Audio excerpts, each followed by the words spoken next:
नशे में मैंने खुद ने उसको महसूस किया। जब मैं पास में गया तो मुझे उसकी जो है बदबू आ रही थी नशे की, शराब की। अब आगे की आपकी क्या कार्रवाई रहेगी? आगे की कार्रवाई हम लोग पेटलावद हॉस्पिटल में जाएंगे और वहाँ से हम सीसीटीवी कैमरे निकालेंगे। हमको जो हम लोगों को जो उनके जो साथी थे वो सोयल हॉस्पिटल के ओनर थे, वहाँ के डॉक्टर थे।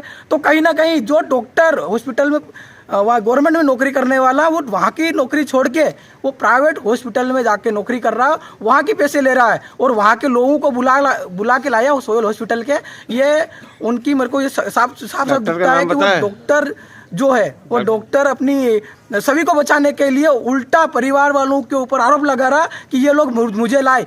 पर परिवार से जब मैं मिला, वो इतने सीधे लोग हैं। वो उनकी तो एक भाई की जान गई है, उसके भाई की जान जाने से वो परिवार एक दुख में तब्दील हो गया। वो परिवार आपको कैसे पकड़ के लाएगा? वो तो आपसे रिक्वेस्ट कर रहा था, आपसे हाथ जोड़ रहा था कि आप कहीं हमारे भाई की जान बचा लोगे। इस उम्मीद से उन्होंने प्रार्थना की और उनसे निवेदन करा और उनको गाड़ी में बिठा के का निवेदन करा और वो साथ में आए। और फिर जब बाद में मुझे पता चला कि उनको पुलिस ने जब सारंगी में उनको रोक लिया जाता है, रायपुरिया में, और रायपुरिया पुलिस आधे घंटे तो उनको रोक रखती है कि एक बात को लेकर कि आप जो डॉक्टर साहब को, तो इन्होंने कहा कि साहब आप जा सकते हो, परंतु उसने ये कहा कि आपको रतलाम न ले जाते हुए मैं आपके साथ हूँ, आप लोग जिला अस्पताल ले जाइए। और यहाँ पर आने के बाद उनको तसल्ली देना चाहिए कि मैं भी साथ में था और हमने पूरा प्रयास किया कि उनको बचाने का, परंतु वो बचाने की बजाय वो जो व्यक्ति जो दुख में उनके ऊपर दबंगदारी कर रहा है, उनको डरा रहा है कि आप मुझे उठा के लाए। ये बिल्कुल सरासर गलत है और एक प्रशासनिक अधिकारी को इस प्रकार की भाषा बिल्कुल शोभा नहीं देती है और इस प्रकार की भाषा का वो प्रयोग करके बचने की जो प्रयास कर रहा है वो बिल्कुल बचा नहीं जाएगा। और आज जितने भी ये जो संगठन के लोग भी है, और मैं मेरा परिचय देना चाहता हूँ अब, क्योंकि मैं प्रताप कटारा हूँ, मैं अखिल भारतीय विद्यार्थी परिषद का विभाग संयोजक हूँ।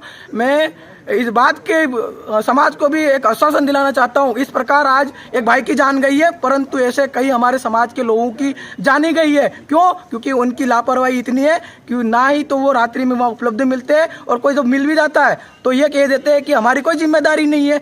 इतना बोल के वो निखर जाते हो, और जब बात आती है उनके ऊपर तो वो उल्टा जो परिवार वालों को आश्वासन देने की बजाय उनके ऊपर लांछा लगा देते हैं, उनके ऊपर डराने धमका देते हैं और ऊपर से दादागिरी करते हैं। ऐसे अधिकारी को तुरंत मध्य प्रदेश सरकार और झाबुआ की जिला प्रशासन उनको निलंबित करे, उनको बर्खास्त करे, क्योंकि आपकी जिम्मेदारी से आप मुखरे और आप उल्टा परिवार को सहयोग करने की बजाय आप उनको आरोप लगा रहे हैं। ये बिल्कुल गलत है।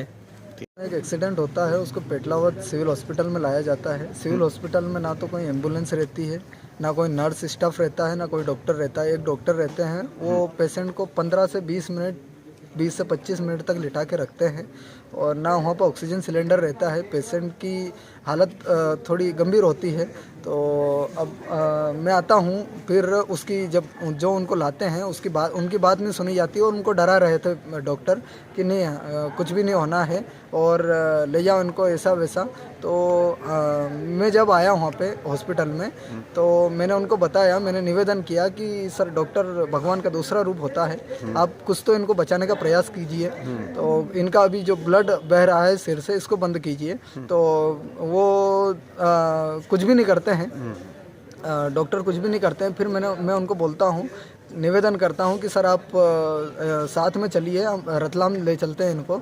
फिर डॉक्टर बोलता है कि नहीं, इनको जिला अस्पताल लेके चलते हैं, जिला अस्पताल में सारी सुविधाएं हैं। अच्छा। हाँ, क्योंकि सिविल हॉस्पिटल में कोई भी सुविधाएं नहीं रहती है।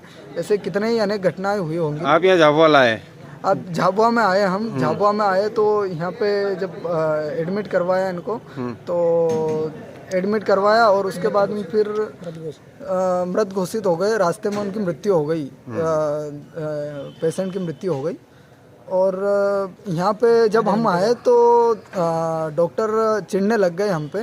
तो जो सिविल हॉस्पिटल के जो स्वास्थ्य अधिकारी हैं, जो डॉक्टर की नियुक्ति है, वो वहाँ पे तो नहीं थे सिविल हॉस्पिटल में, बल्कि वो यहाँ पे मिले और हमको और हम ही पे ब्लेम करने लग गए कि आप ऐसा कर रहे हैं, आप ऐसा कर रहे हैं, आप डॉक्टरों से गलत बात कर रहे हैं। जबकि उनको सांत्वना देनी चाहिए मृतक के परिवार को कि कुछ ऐसा हुआ है तो हमारी सांत्वना आपके साथ है। अभी डॉक्टरों ने आरोप लगाया, आपने हंगामा करा, उसके लिए वो एसपी साहब से मिलने भी गए? कोई हंगामा नहीं किया, हम तो निवेदन कर रहे थे, हम डेड बॉडी लेके आ रहे थे 3-4 लोग, अब वो आ रहे थे तो तभी डॉक्टर, ये सारे शराब के नशे में थे जो जितने भी डॉक्टर थे और जितने भी बात कर रहे थे, क्योंकि यदि उनको यही नहीं पता है कि ये मृतक के साथ वाले हैं और इनसे कैसे बात करनी चाहिए और इनको क्या सांत्वना देनी चाहिए या इन पर ब्लेम करना चाहिए, तो वो सरेआम यही घोषित होता है कि वो नशे में थे। आपका नाम बताएं। रोहित सिंह, पेटलावद से। सिविल हॉस्पिटल पेटलावद में